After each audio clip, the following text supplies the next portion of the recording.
பூரத்து பிறந்தவளுக்கு மங்களம் பாடிடுவோம்.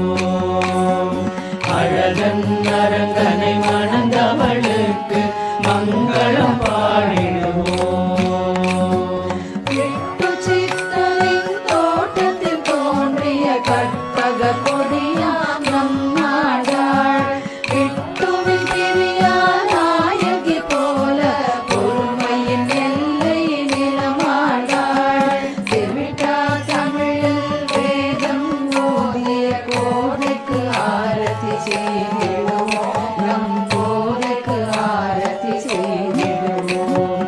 ஆடி பூரத்து பிறந்தவளுக்கு மங்களம் பாடிடுவோம்.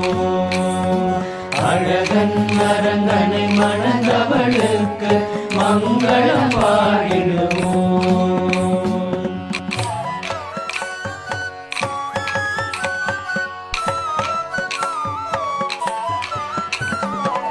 ஆயப்பாடி பெண்களை போல பாவை நோவு செய்தாளா. ஆயர் கண்ணனை மனமுடித்திடவே மாசி நோம்பு செய்தாளா. யமுனை துறைவனை பாடிய கோதைக்கு கற்பூர ஆரத்தி செய்திடுவோம். கற்பூர ஆரத்தி செய்திடுவோம். ஆடி பூ